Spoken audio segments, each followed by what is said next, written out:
打电话回家问一下老人家好吗？或者你思念的，思念的人，对。来到台北会不由自主想卷舌。哦，你看他捷运儿。有人曾经来台北看新冠三月说，哎，这是101哦。这边。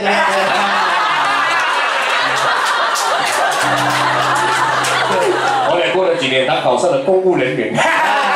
你说好笑。不是，我们今天刚好经过101的时候，知道吧？101啊，哪里？知道，这个不是新冠3月。那么高哦，比我上次看到的101还高哦。这应该是101.2了。101之2。拜托，背后流汗口。休息一下你们的腹肌。好了，为大家带来口目的经典曲。我是老鹰，我是准。我是准，我是雄鹰，我是准。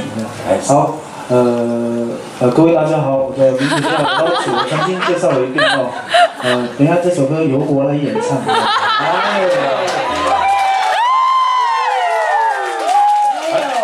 所以我们先下台了。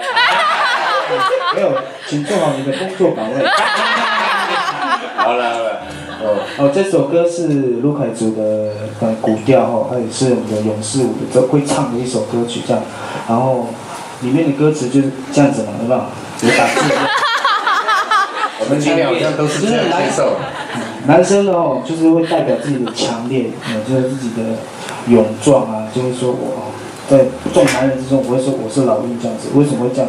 因为老鹰代表是一种在天上飞行的最大型的动物这样子。然后因为我是他，所以我可以在敌人之中冲锋陷阵，取敌人之首级啊！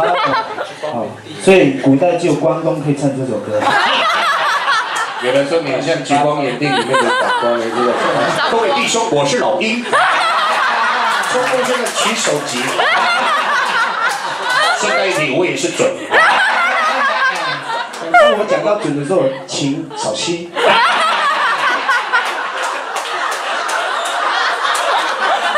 是这样吗？哎呀，太久没有看《举光原地》了，原来是这样讲。谢谢，而且我记得我们还要打字呢，对。好了，为大家带来《举光原地》之歌。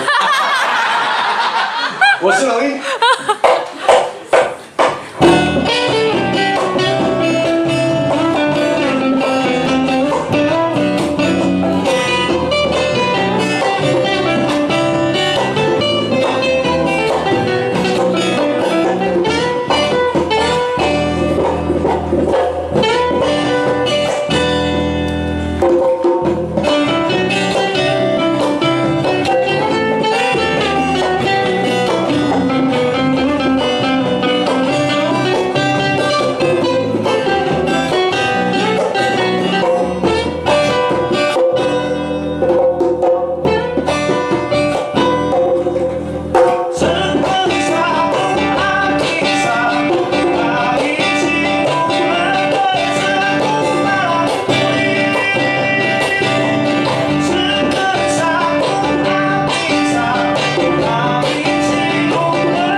他。